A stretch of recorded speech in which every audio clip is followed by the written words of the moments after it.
Hello everyone, Unknown Reefer here. I'm bringing you another couple of videos today. The first one we're going to do a review of the Duncan coral. As you can see, we've got quite a nice colony going on there. It's one of the original bits of LPS I put in my tanks. Really beginner friendly Duncans. I have noticed the only thing is they don't like too much light.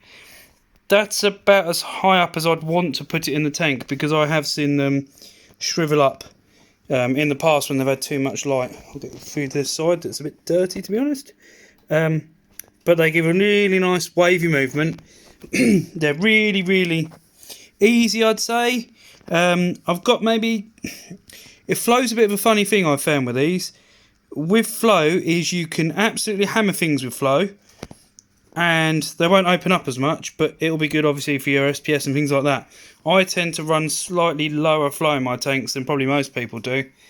You know, as you can see, my elegance is wafting quite nicely there, and so is that clove polyp. So I personally would say that's the most flow that you'd want hitting them to get them to open up nicely. A fox face wanted to be centre of attention there. As you can see, I'm getting new growth out here. Now, although I've owned this for about a year, maybe 18 months now, I haven't seen mega amounts of growth. But as I've explained in my previous videos, I've had phosphate issues and things in my other tanks. Whereas this tank, I've actually got a phosphate reactor in it, so I'm starting to see lots of growth from that and from everything else really.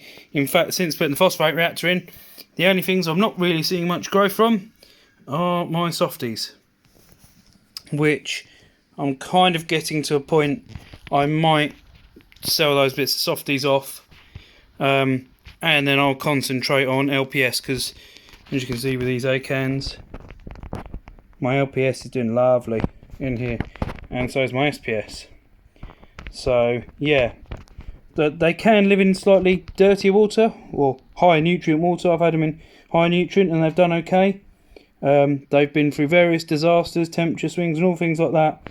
The only things I've seen that they don't really like is light that's too high.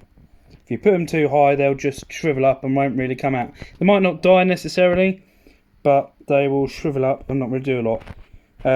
Generally, I think from when I bought this, I think it was like 30 quid a head, 20-30 quid a head, but I kind of got one that was one head and actually had another couple already sprouting out the base. So I've got probably, what was it, 1, 2, 3, 4, 5, 6 or 7 heads on this one. But it is quite a fast grower once you get it in the right conditions. So anybody that's thinking about trying out some LPS, I highly recommend the Blasto, as I've spoken about before, which is over here, and the Duncan as your first bits of LPS, large polyp stony corals, because they're really hardy, good colours under whites and under the blues, and in Duncans in particular they give a really nice bit of flowing motion to the tank. Got any questions? Put them down below. Thanks a lot.